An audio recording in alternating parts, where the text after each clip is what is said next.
Well, hello and welcome to tonight's Wealth Builders webinar. We are in for such a treat. We have Billy Epperhart, our founder, talking about a market update. And this is so timely. There's so much going on. And Billy's going to really help bring clarity to what is happening in the market and also lay a foundation for the opportunity that is just ahead. We also have the Wealth Builders coaches on tonight. And I want to just have a moment here where they're able to greet you and say hi. So, Mike Davis, let's start with you. I'm glad to be here. Look forward to Billy's information tonight. All right. And Troy Peterson. Hey, everybody. Great to be here. Thanks for joining us. I know Billy's got a wealth of information. Can't wait. Amen. And Frank Pulley. Been a hard day at work and you're here, and that's special. So enjoy the next hour. Yeah, it's going to be so powerful. Also, just a reminder that this is an interactive webinar. And so that means that we're going to save 15 to 20 minutes at the end to answer your questions. And I just want to let you know that if you are on the Zoom, you can enter that information right there in the chat section. And if you are on Facebook, you can enter it in the comment section. And so I want to just find out, we all want to know where you are tuning in from. So would you all just take a moment and, hey, we've already got Andrew. He knows. Andrew Birchfield from Texas is here. Please just post on there where you're tuning in from. We just want to give you a shout out and know we've got Donna from Kentucky. So good to see you. Justin is from Iowa. Welcome. Oh my goodness. David, wow, from Arizona. Oh my goodness. Billy, you should see all these people. It's amazing. We've got Janelle from California, Nana from, I missed that. It went so fast. David Lee is on. Hello, David. So good to see you. We've got Tom on from Texas. We've got Marva on from St. Louis. Aaron, oh my gosh, I'm so glad to see you. We've got all these coaching clients. Amazing. They are definitely like family from Texarkana. Jack and Marine, more coaching clients that are on. They're on the road tuning in between DC and North Carolina. We've got Michael joining us from Gilbert. I think I saw the Laffertys on here. Yes. Thank you so much for joining us from San Antonio. More coaching clients. We are so blessed to have you in. We've got someone, Jessica from Hawaii. Wow, what an amazing group of people. I just want to encourage you that you are in the right place tonight. I'll tell you what, we're going to get some great information and want to remind all of you that we have got the October real estate workshop coming up, October 13th through the 15th. And we've got a special code for you. If you've not yet registered, I really want to encourage you to do so. You can go to wealthbuilders.org/events. The team will put that right there. They already did that in the chat section, and use the code WB200.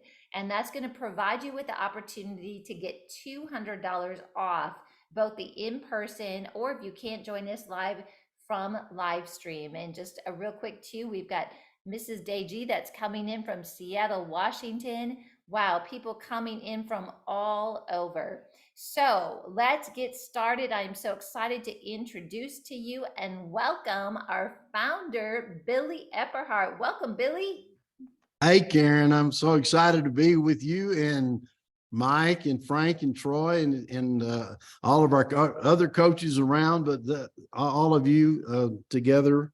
I don't get together with all of you at the same time, so that's kind of cool. So today, Karen, I want to talk about the economic update, and what I just want to say is what I've been talking about now, and many of the podcasts and other things that we have been talking about for really the last 18 months, really 20 to 18 months, that in that when we've been talking about where the real estate market itself is going and where the economy is going. And so today for this, I have a few slides that I want to show, and I'm going to make some comments about kind of where we are as far as our economy here in the U.S. And then I'm going to put up a slide here in just a second. So let me see if I can share my screen. And I want to actually put up a slide that will show you. Oh, I think Let me make sure I get to where I'm supposed to be here. Okay, I think I've got it. Here we go. So in this economic update, I want to put up one that really will show us here in just a second, begin to give us kind of an understanding of where I think we're headed just right now. So as we're recording this, this is the middle of September 2023. And I want to talk about where I think we're actually going to be coming into next spring and summer. And I'm already seeing many of the indications that I have actually talked about historically now for this last year and a half to 2 years. And so let me just confirm, Karen, can you see the screen? I can. It looks great. Okay, beautiful. So economic update. So I thought this was interesting. I've seen several of these. When we look at the wealth here in the world economy, we see that it's worth $105 trillion, right? The entire economy of the world. And I want you to see down here China, and I want you to see how large China actually is at 19.4 trillion, the size of their economy in communist China. And of course, you can see the USA is the largest, and we have 26.9 trillion. What is happening right now in China is that China is coming into currently a very difficult economic time, and real estate in China is actually beginning to crash as we speak. And what I mean by that is they have many empty buildings. They have overbuilt on housing.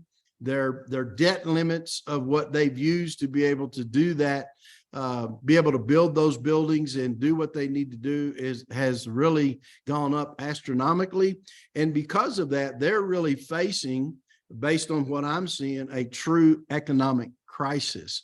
And so China, because we are in a global economy, China can affect us directly on what's happening in their economy. So there's this kind of backdrop, there's this backdrop that's kind of going on that we see kind of where China is right now. And I want to give you that backdrop before I get into the rest of the stuff. But just to show you, kind of how, for example, how large it is.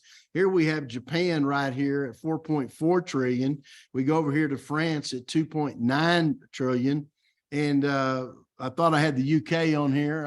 I had right here, Great Britain at 3.2. And so when you start, here's Canada, our northern border is at 2.1 trillion, Mexico at 1.7 million. And here's the big USA at 26.9 million. So let's talk a little bit about where we are in the USA right now. And one of the things that I've been mentioning on the different podcasts and webinars that we've been doing is that right now we are in a very unusual era where what we call the yield curve on our bonds is what we call inverted. We're in an inverted yield curve. And what that simply means is that the short-term bond, the 2-year US bond, Treasury bond, is actually paying right now, and I thought I had it in here, the 2 years paying 4.9%.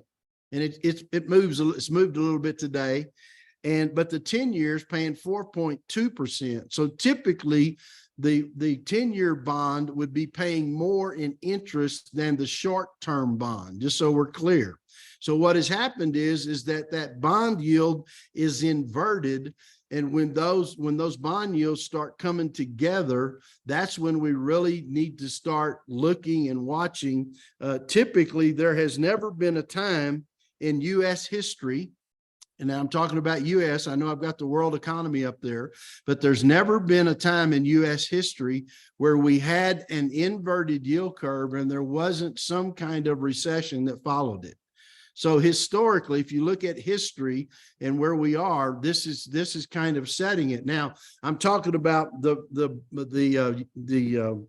yield here on the bonds.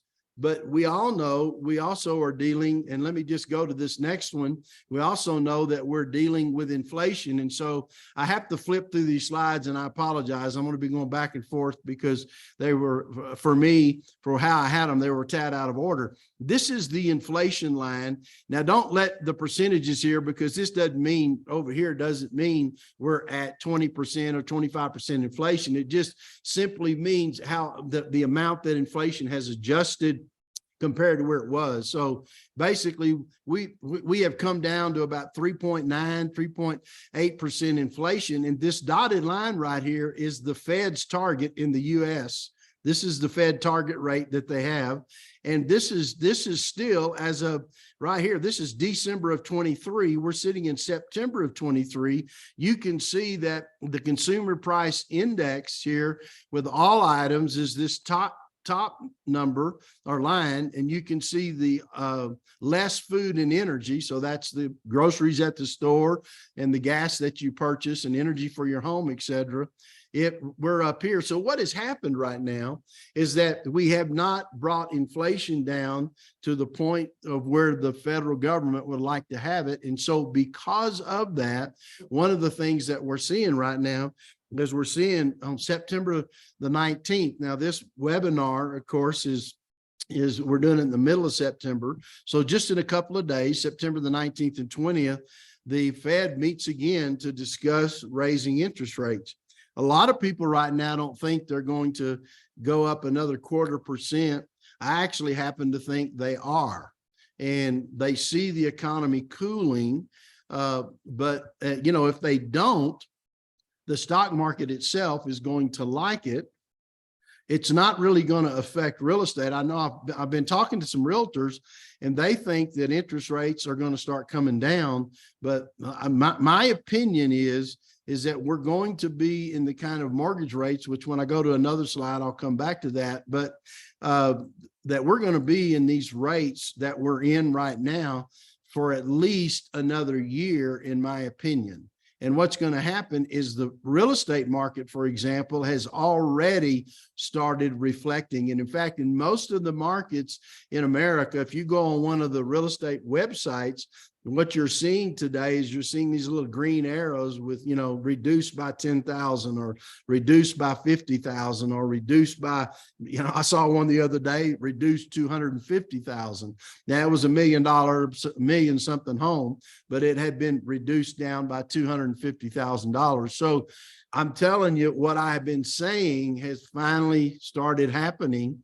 And so my concern is that where we are right now is that where China's economy is sitting, that we will kind of have some of the echo of that. Now, what I have learned about this is, the Bible's very plain that the wealth of the sinner is laid up for the righteous. And so it's really when real wealth transfer starts happening, instead of looking this as a dismal time, we need to look at it as a time that we need to get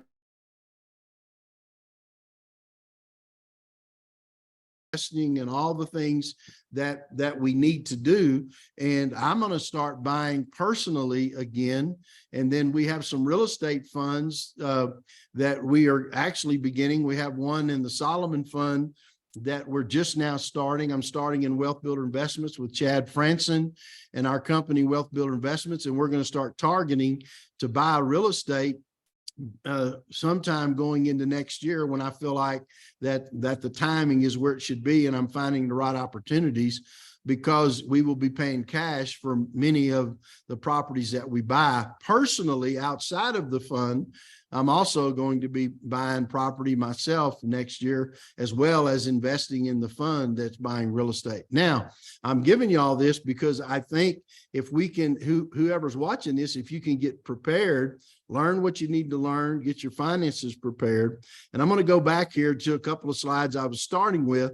I want you to see right here that the total worth of the U.S. real estate market right now, and this is coming up to right where we are today, is about $47 trillion. And this is all residential, national, U.S. And then this next graph shows where we were in the Great Recession in 2008. And this, you can see that this is the total worth of U.S. real estate. And you can see how in the Great Recession that it went down. And then you can see where we've come up in this period of COVID. And now you can see how far that it's actually beginning to come down in a way where we're actually coming right down through these areas here. And the reason that I'm showing you that is that we're actually, let me get my arrow back here. We're actually coming in about right here right now. So what's happening is that we're going to continue to fall, I believe, in what we're actually seeing. And this represents more than 90 million properties. So when we're looking at these graphs, it's a pretty accurate reflection from January of 2000 to June of 2023. And so there's reasons, and I'll come back to a couple of real estate graphs that you definitely want to see here in just a second. But I want to talk a little bit about the entire economy as we look at it. This is the total U.S. credit card debt outstanding. And so when you look at this, I just want you to see that this line here, that we're looking at, this little blue line here, this is the credit card debt that people have gotten in. Then when we went into this right here, as we come through here, this is March, April of 2020. This gray line is that real short recession we went into during COVID when the stock market really went down. Remember, in March, April, the stock market crashed. It came back up. But we also had major stimuluses of money, dollar bills that were printed and put into the U.S. economy and very candidly other economies in the world. And so people were not using their credit cards per se. They weren't having to use debt because money was available. But I want you to see here, when this money came available, it went back down. But if you look over to the right of the graph, and let me see if I can change. You can see now the physical stimulus gave us money, and then you can see where the credit card debt has been increasing. What I want to say about that is that is not a good sign. So if you look at the inverted yield curve, you look at where we are with credit card debt, what that simply means is that the economy right now is getting tighter.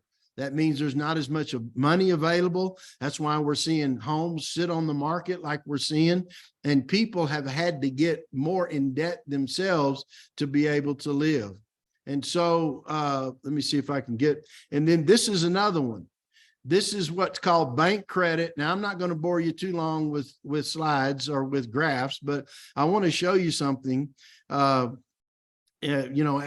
we look at this bank credit, all commercial banks, I want you to see here, this is September of 2022. And this is commercial banks actually issuing credit, what we call commercial credit. And there's commercial real estate that is in this. In fact, this is primarily commercial real estate where loans are happening. You can see where it peaked right here at the beginning of 2023. And now look how the banks have pulled back on their lending. I want you to see this. So banks have drastically pulled back on the amount of money compared to where we were that they're lending. And if we were to go over here to this side past July, that line is still coming down. And you say, Billy, what does that mean? Well, when we look at where we are with inflation, if you look at where we are with credit card debt, if you look with how commercial banks, just so everybody knows, commercial real estate, especially office real estate, is getting ready to take a bath. It's already started. We're not waiting even the next spring. That part has already started. So there are some difficult economic times coming ahead of us with the credit card debt increasing. We see commercial banks beginning to tighten the strings tremendously on their commercial credit and their commercial lending on real estate. So when we look at all of this, what it's telling us is that if you continue to watch the real estate sites like realtor.com or Zillow or Redfin, and there's others, but you look at those, you're going to start seeing the green arrows come down. And I think we're going to see somewhere in some markets, we're going to see a solid 10% drop. In other markets, we're going to see 15. Other markets, we're going to see 20. percent were prices in order for people to be able to sell. And those of you that are watching tonight, I just want to tell you, one of the reasons that that's true is because if you think about the starter homes or even that mid-priced home in the city or in the area that you live in, the county, the city, the state that you live in, the young families that were trying to buy those starter homes and they can't afford the starter homes at the current interest rates. They've been priced out of the market. And then if you look at the families that are, say, moving to their second or third home, many of them are already in low interest rates, so they don't want to buy. So the only way that this thing's going to get jump started at some point in the next year to 2 years is going to be that the interest rates will have to start coming down, which the Fed will do when inflation begins to cool down a little more than what they're seeing now. And so what I'm showing you here in this last graph on inflation, then I have some others, is that when we start looking at this, let me go to this one. When we start looking at this, this is what the Fed is aiming toward. We're still right here. The increases that we've seen in the consumer price index, we need to get that back down in this area, right in here, somewhere in here.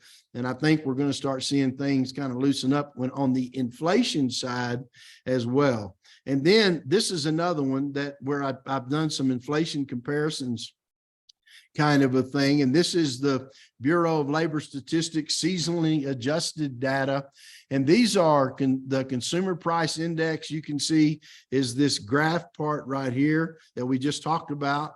And then this is the cost, for example, of new cars that we're talking about, up 140%. Look at college tuition and fees, how expensive they've gotten. Look at medical care, how expensive it's gotten. So I just want you to see kind of the different, what we call not just Wall Street. I'm talking about Wall Street, but we're also talking about Main Street.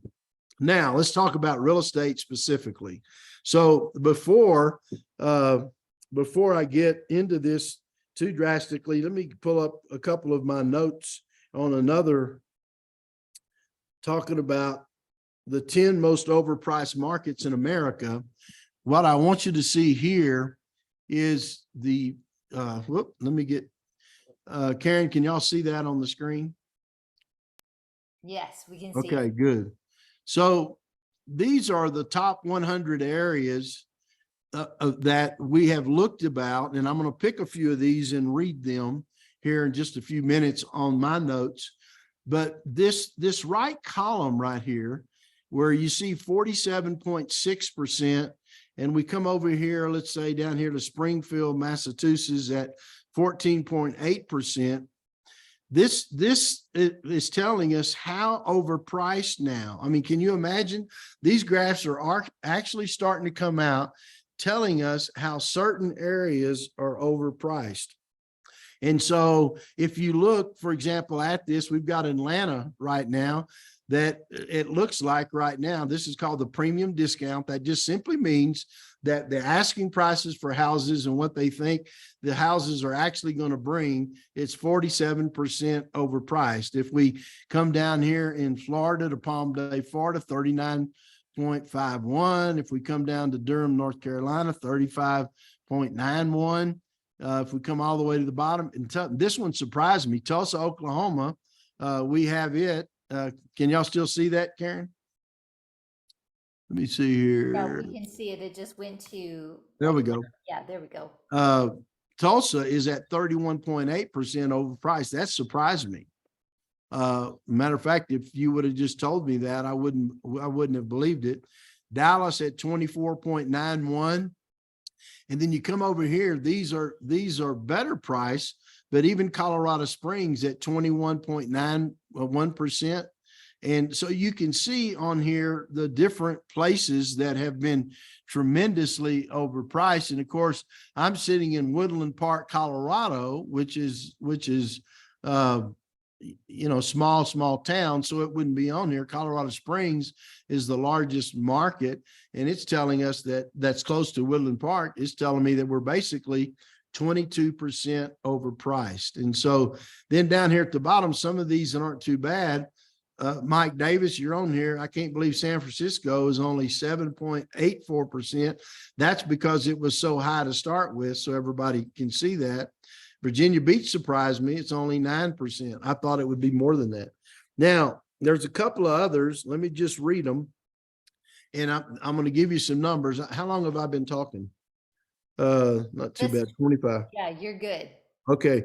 So let me just give you some numbers based on, I'm going to give you some specifics. If you look at Nashville, Tennessee, the average listing price of a home, this is the average listing price, is $420,000, and the expected home value now is $296,000. That's a 41, almost 42% difference. Tampa, Florida, the average listing price is $361,000.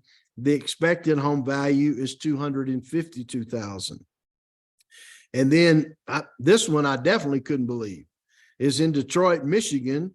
The average listing price is $226,000, which if anyone's familiar with those Michigan areas, that's a high price, but the expected home value is only $157,000. That's about 44% that is considered to be overpriced, the 226 over the 157. And then if I look at Lakeland, Florida, I mean, this one's amazing. It's $303,000, the average listing price. The expected home value is $209,000. That's a 45% difference. And then the one that's at the top of this list as well, which is Atlanta, Georgia, and the listing price is $357,000, average listing, and expected home value is $236,000. So it's amazing when you start seeing, and this is what I first really hit extremely with a lot of emphasis in the April 2022 real estate conference, which is what now, maybe 18 months ago. I was talking about this at the end of 2021, but I hit it real hard in that conference, and we're just now starting to see the psychology change. We're starting to see houses sit on the market for more than 60 days. Some of them, I've seen some houses now 120 days. So that, you're getting up to 4 months where a house is listed. And then we're also seeing the prices starting to come down. And that's simply because with interest rates up, people cannot afford, for example, to be able to purchase those homes. And so as we're talking about this is one of the things. So people go, well, what do I do? I'm concerned, Billy, what do I do? And here's the key. You got to get ready. And so there's 3 things you got to have to make money. There's 3 things you need. One is time, the other one's knowledge, and the third one is money.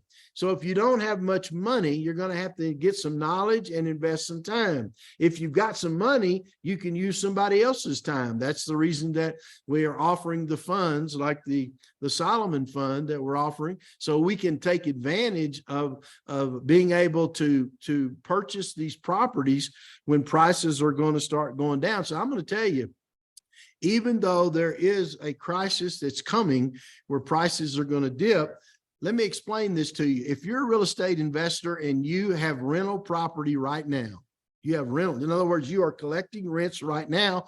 Don't worry. Your rents are not going to go down. Remember, when somebody cannot afford to buy the house, they still have to have a place to live. And so because of that, because they have to have a place to live, your rents are going to hold up even right now in what appears to be recessionary times that we're going into. So your rents are going to hold up, but you're going to have an advantage to start buying more property. And this is what I want you to hear me say, is that the good news about real estate, it's not like the stock market. You don't, many people, they see the market go down and they start selling, they get afraid. With real estate, especially if you're renting it or you're living in it, just chill out. because the cycle will cycle and it'll go down and it'll come back up and we'll get there. And if you've ever heard me teach very much, I tell you, real money in real estate, big money is made when you ride at least 2 cycles. Big money is made if you're riding a couple to 3 or 4 cycles, and then you 1031 out into something else. And so that's just something that is, you need to understand. So don't freak out, right? Your rents are going to hold up. Your rents are going to be good. The real issue is you need to get ready and get prepared to take advantage. And when these prices start coming down, because rates are going to go up, buy based on price. Don't be afraid of the rates, because what will happen is then the rates will start coming down and you can refinance that property. And now your payments are lower, but you still bought the house at a low price. And so right now, the kind of information I'm giving you, which whether you know it or not, I'm telling you, this is the information that if you know what you're doing and learn what you're doing. So what I would say, Karen, people that are watching that don't know, you say, hey, I don't even know how to take advantage. That's the reason that we offer the coaching and the real estate mastery program and all the different things that we offer with the coach. We've got all the coaches on with us tonight.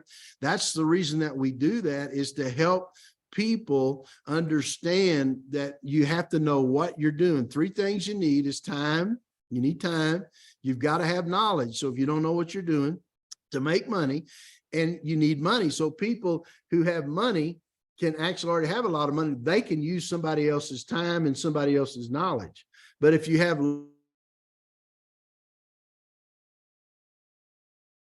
your time, and then you got to get more knowledge. And so that's the reason that we do what we do in the real estate program, is to try to help people to position themselves to be able to take advantage of what I believe is going to be one of the greatest opportunities in my recent lifetime. Honestly, probably it could be for 30 or 40 years, depending on where we go here in my lifetime, to be able to take advantage to buy single family real estate that will make an impact. And at some point, I might even buy a commercial building myself when these things start really coming down. I'm going to buy one, I'm going to use it. So I'm going to be in it for a while and I'm going to ride it out. And that market will come back, even though people are working from home, that market will come back to some degree. And so because of that, but right now, for most people watching, the actual single family real estate is a good, we're coming into a season next spring, summer, and fall, where I believe we're really going to see these prices come down at a level that most of you are going to be very surprised about. Wow, that's so good, Billy. We're getting some great questions coming in. So I just want to encourage everybody that is on this and watching to go ahead and enter your questions in. We'll get as many of those answered as possible.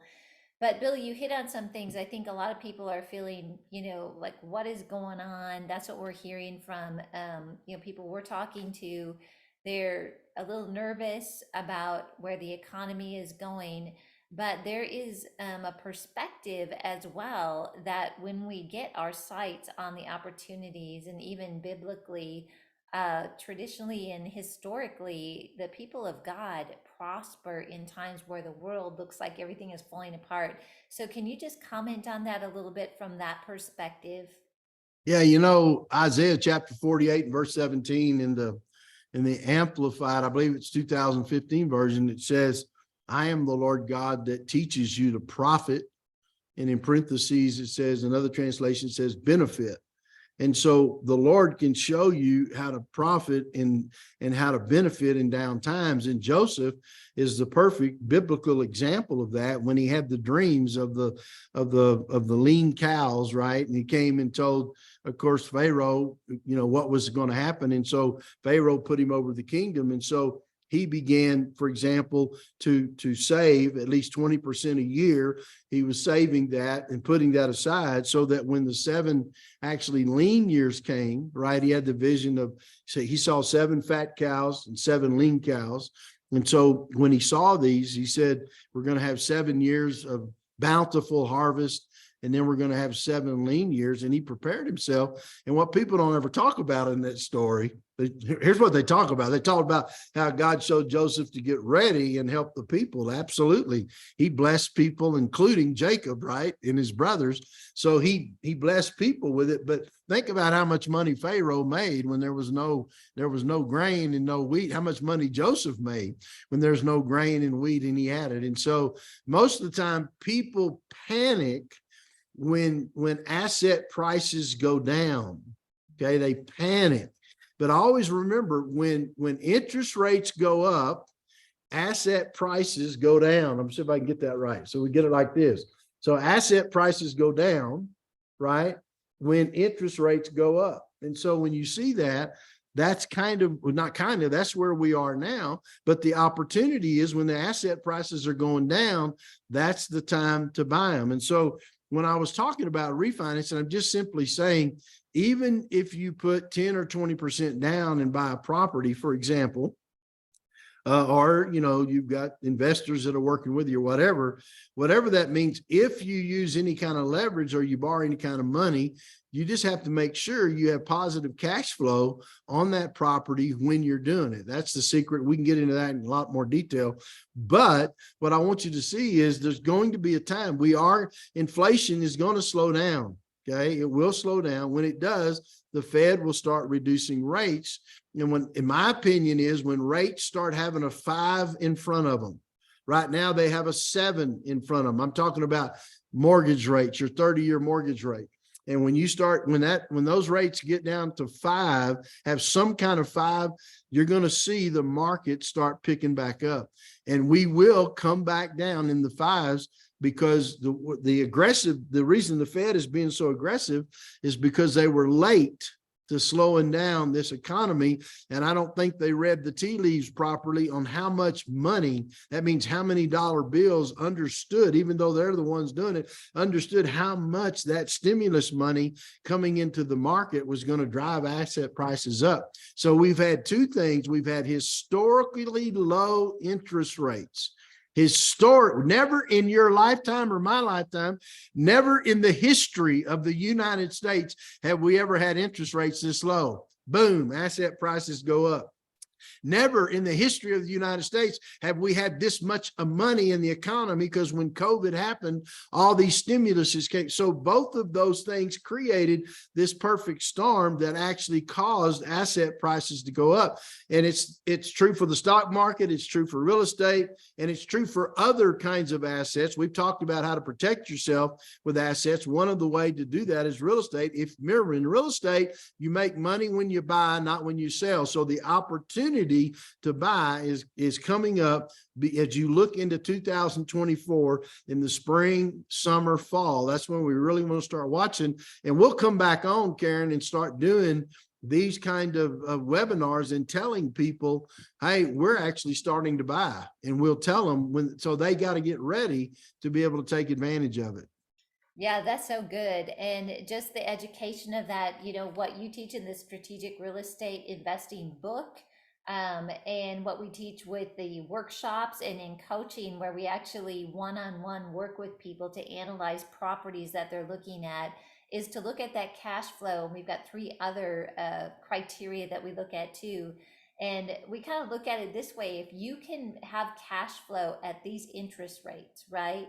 We keep you safe with the guidelines that you've provided, Billy. And then when interest rates go down, the opportunity to refi is going to improve.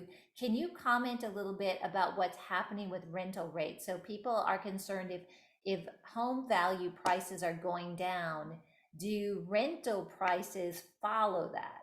No. What happens is people have to have a place to live.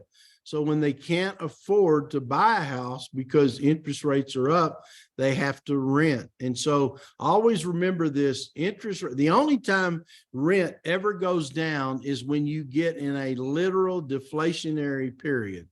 And there's only been very rare times, the Great Depression, we saw a little bit of deflation, meaningful deflation during the Great Recession. We saw that happen, but rent still stayed.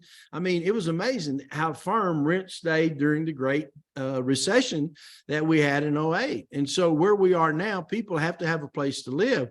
Now, I'm not saying that you're going to be able to raise your rates, rental rates by 20%. What I'm saying is your rental rates will stay firm. They'll stay solid. And I mean, if you just compare right now what it costs a young couple to buy that same house with anywhere from a 3% down all the way to a 20% down payment to buy that same house and see what you're renting it for and making money, and what their payment will be, their principal, interest, taxes, and insurance. And you see, it's amazing. It's running anywhere from, 20% more to, in some cases, 30 or 35% more than the actual rents that are being charged. And we're making money on those rents.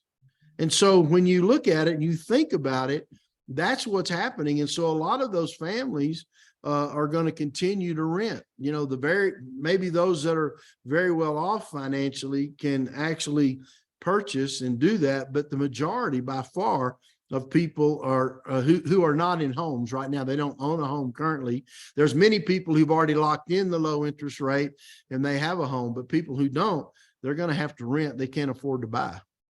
Yeah, that's so good. And again, I just want to remind all of you that that's what the real estate workshop is all about. Like, we want to help you get prepared for this opportunity that is coming, so that it doesn't land and you just don't have the knowledge or the information to be able to actually take advantage of this opportunity. So if you want to attend that workshop, we'd love to see you in person. Is the best. You can go to wealthbuilders.org/events.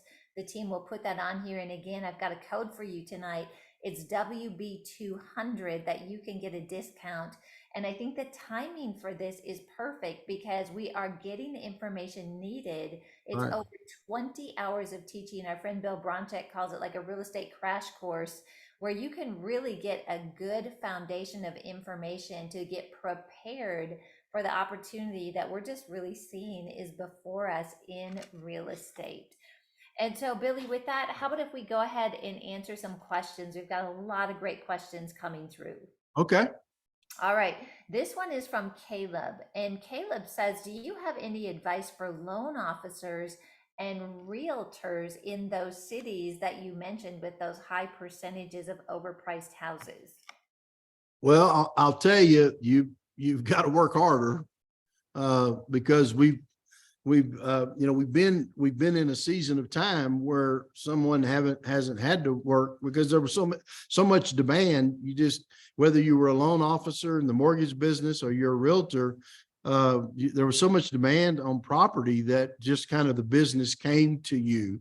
And honestly, these are the times when these tough, lean times kind of come that we're coming into. It's a time to allow the Holy Spirit to show you how to be creative and to come up very candidly with a better value proposition, maybe than what you've had now, and look at ways that you can innovate and do things a little differently, both in your marketing and in your customer service, to be able to do things for people. And one example since we're talking about mortgage brokers and we're talking about agents, real estate agents selling, is that one of the things that an agent can do is make sure they have 2 or 3 really good loan officers, mortgage brokers that are out there finding the loans that people need. And right now, I'm not afraid, and I'm going to say this, and I'm going to put it right out there in front of God and everybody here today, but I'm not afraid for you to get an adjustable rate mortgage right now because you can get a little lower rate with that. Make sure if you're a loan officer or a realtor, you're familiar with all the products, the loan products. And this is true. I tell people about this in commercial real estate. And one of the things that I tell people that own companies in commercial real estate, like real estate agents and other people, I'll tell them, you need to be as savvy and understand what financing is out there for your buyers when they come as more so even than the banks. And very candidly, you need to have relationships with 2 or 3 banks that are willing to finance the building that you're trying to sell.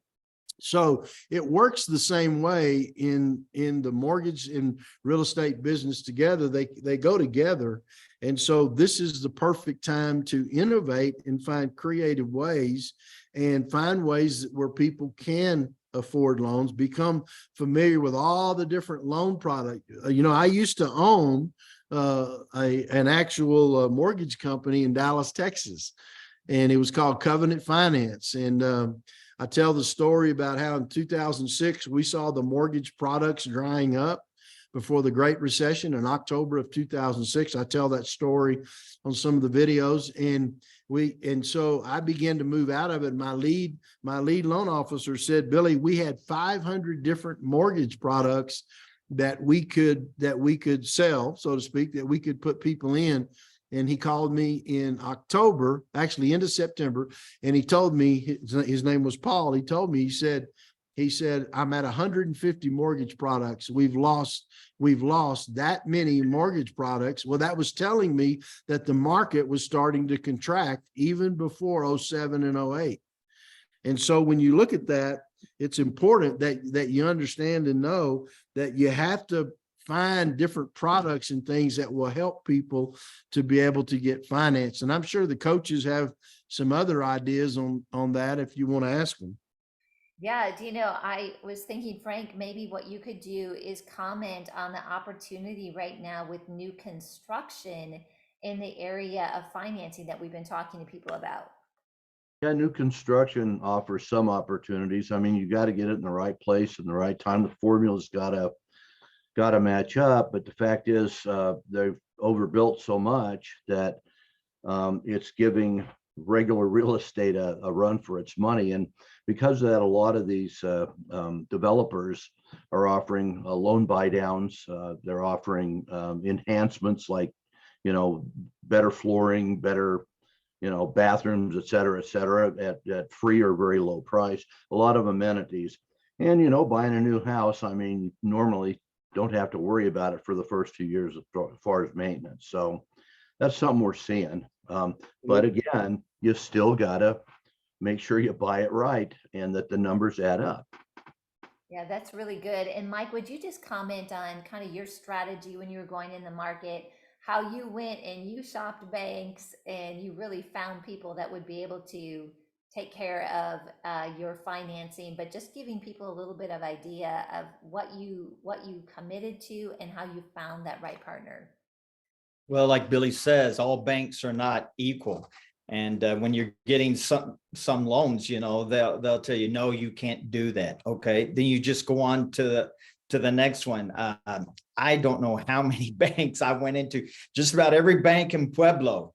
And they said, no, you can't do that. You can't do that. And so I had to go out of my city and went all the way to Longmont, and I showed him my spreadsheets. I had everything, showing him that I knew what I was doing. My rentals were cash flowing. And when he saw that, he literally says, I'll loan you as much money as you want, Mike. So just start looking for properties and we will loan it to you. So I think the big thing is don't let no discourage you. Just keep shopping for it.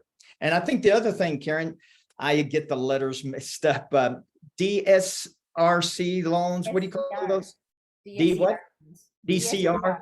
Yeah. Why don't you explain about that? I thought that was, you started talking about that about a year ago, and that could be a great opportunity for people.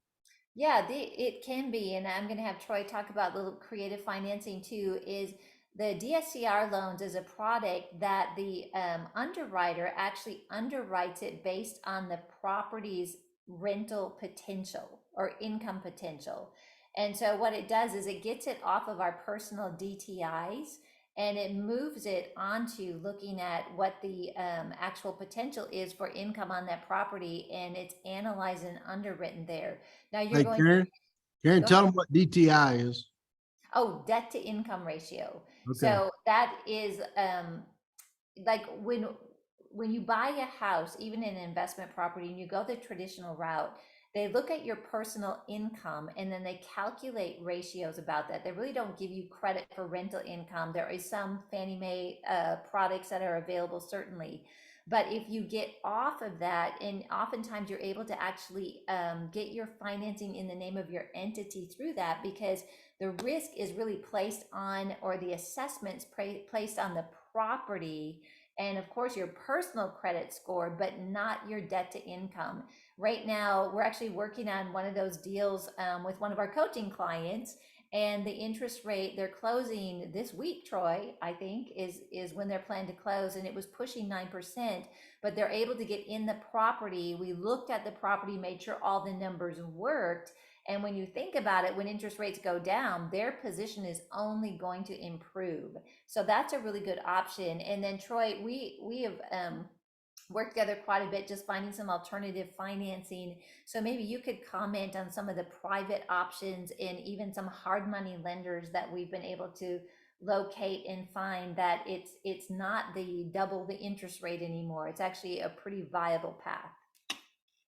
Yeah, there's still some great opportunities out there. Mike made a great point when he said he went to every bank in Pueblo and then found a bank outside of the area that did it. You go to one lender and they tell you, no, we can't do that. So you just keep asking the question, okay, how can we do it? And pretty soon you're going to find somebody who'll give you the answer to do it. Right. Now, we do like to use a lot of private money and a lot of hard money. I really like to buy distressed properties, so it's very easy to pick that up. These type of lenders, they look at the hard asset of the value of the property more than they do really you personally. So it gives you a great option to be able to buy that way and then refinance it if you're going to keep it long-term into the DSCR loan, the debt service credit ratio loan that Karen and Mike were talking about. And I know Mike will eventually get those letters right. So there are some great opportunities out there to finance, and they'll work in any market as long as you've got the right numbers on the deal. That's what it's all about.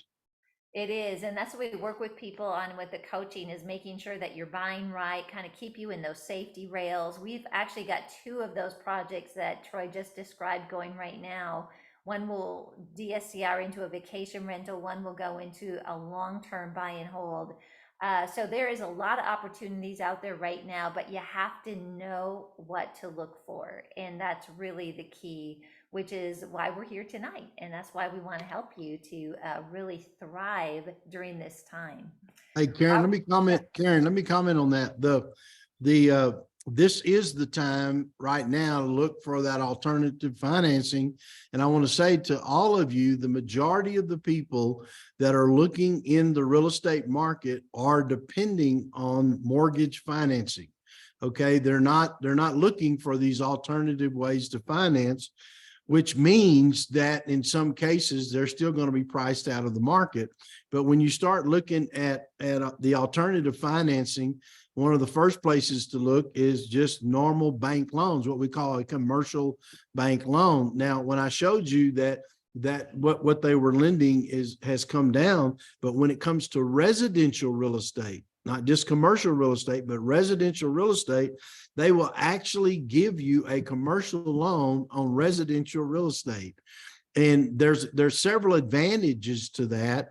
In fact, what I used to do was buy my mortgage limit on homes in the beginning, hold those homes about 2 years, and then I'd take a portfolio sometimes that would include 20 different single family residents and roll them into one bank loan and go back and do my mortgages again, and you have to negotiate it. Or if you're trying to acquire what Troy is talking about with hard money, let me just say this now, with interest rates going up, some of that hard money is actually putting their money in kind of a few other places, but there's still plenty of hard money that really likes. Now, hard money just simply means they're going to charge you more for the interest rate for what they loan you than say what a normal bank would do.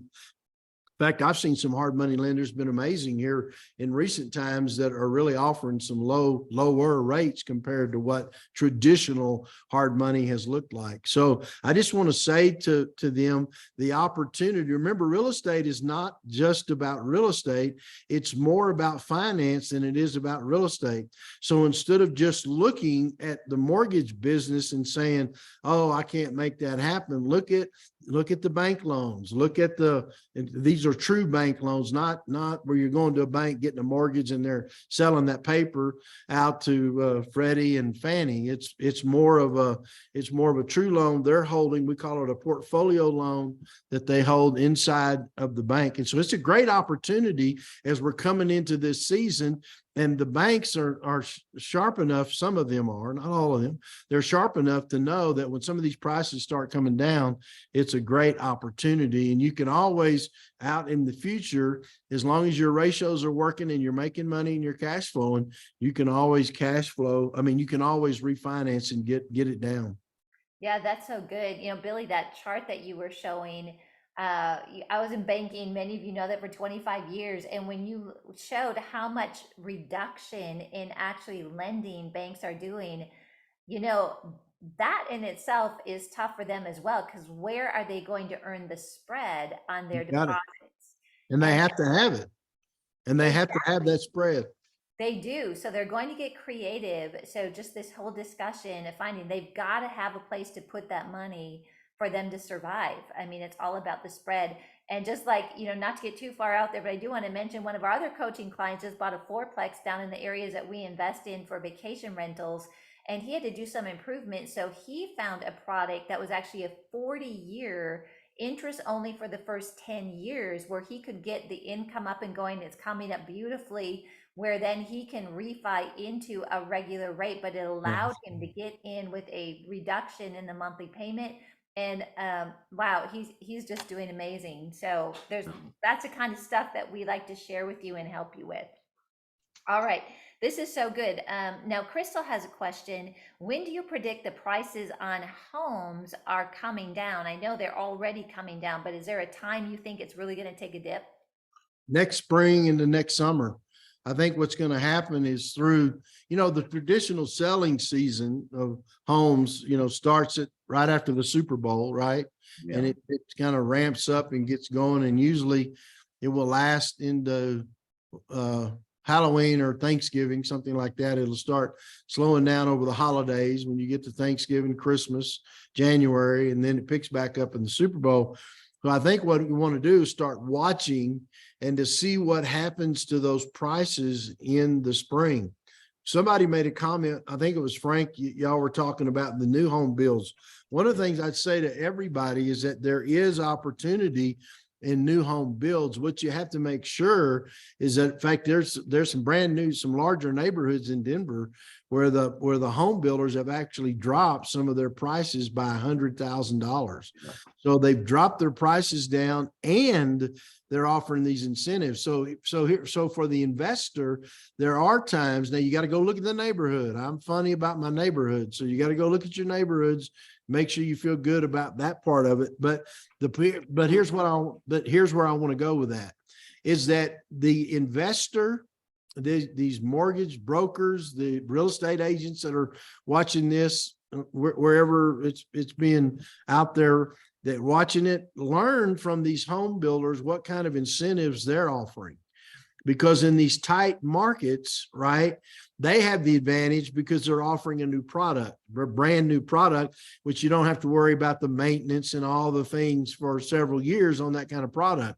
So, but the point is they're offering certain kinds of incentives to be able to get a property sold, and so because of that, you can kind of compare where you are with that. I have a friend who several years ago, now I'm going back a couple of years here, but several years ago when the economy was good, he 1031 out of his main real estate and he went and bought 10 luxury homes. At that time, they were very nice homes, brand new luxury homes. He bought them from a builder, and I've seen him in recent years, and he said, Billy, I've been making so much money on those properties. I think some of those, the time he was renting them for like $8,000 a month, and he 1031, which means he paid cash for all of them.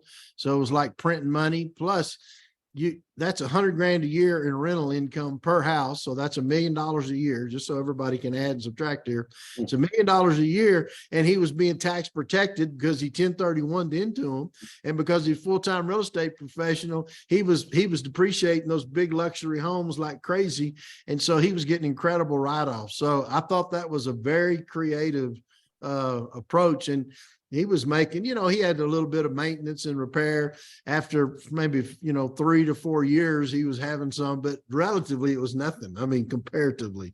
And so the point is you can learn a lot by seeing what some of these new home builders are doing. Yeah, that is so good. And, just like the real estate designation and things, Billy, those are the things we do touch on that at the real estate workshop. We definitely walk you through all of this through coaching. And I usually get a lot of questions like, what is this coaching? I'm interested in it. So I do want to let you know that if you are interested in real estate coaching, this is the time to take a look at it. And you can learn more at wealthbuilders.org. I'm going to have the team put a link up, and you can schedule a 30-minute free consultation where us coaches get on with you. We'll walk you through the program, answer some questions. But I just think what's ahead, I'd really encourage you, if you have on your heart to do real estate and you want to do it right, this could be a good time for you.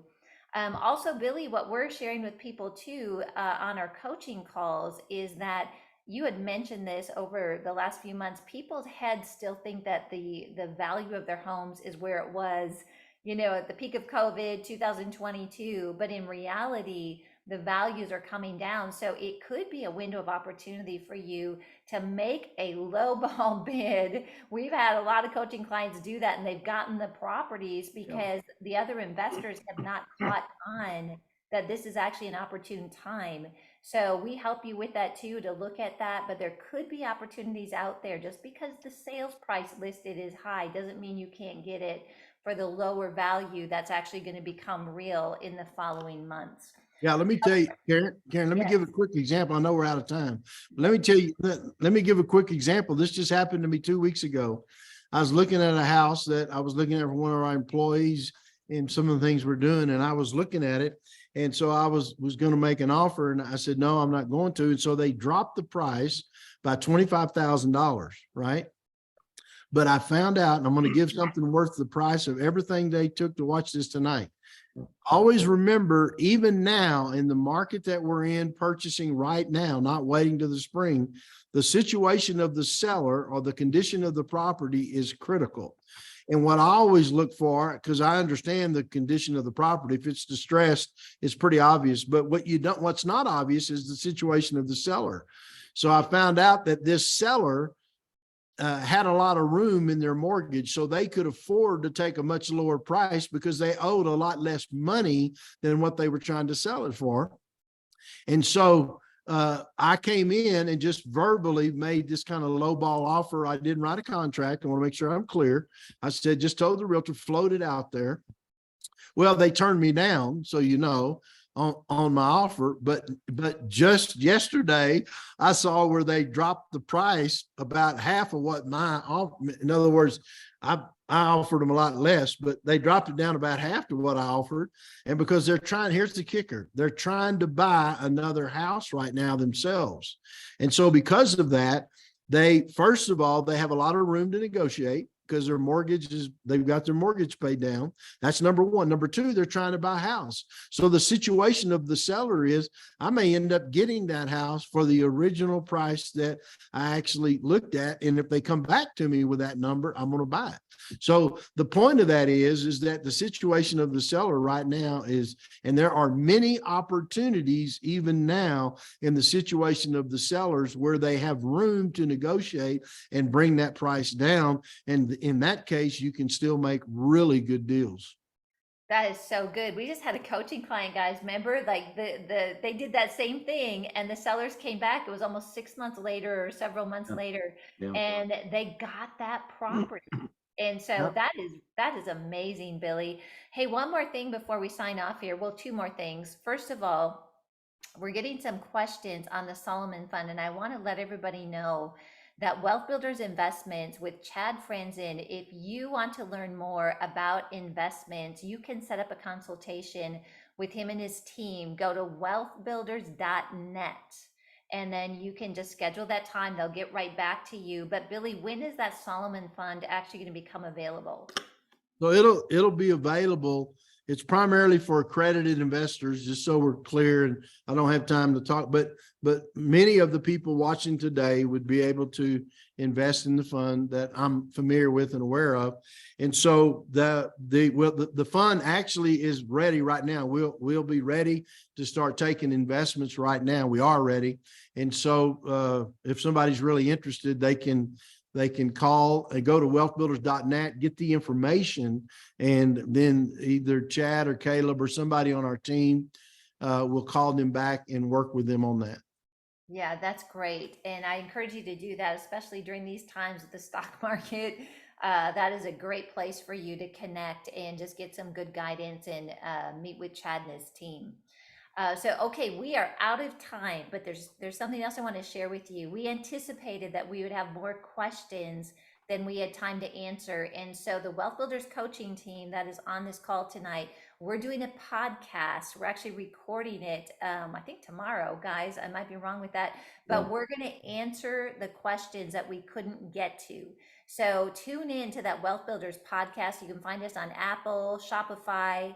You can go to our website, wealthbuilders.org, and we will answer as many questions as possible. Also, a reminder to get registered for this real estate workshop. The time just could not be better. Go to wealthbuilders.org/events and use the code WB200. All right. So we are excited about what's ahead. Hey, Billy, thank you so much. Amazing real estate coaches. Thank you so much for being on tonight. And all of you that have tuned in, as Becky says, you are our Wealth Builders family. And we're just so glad that you are joined with us. So God bless you. Thank you for joining us and have an amazing rest of the night. Good night, everybody.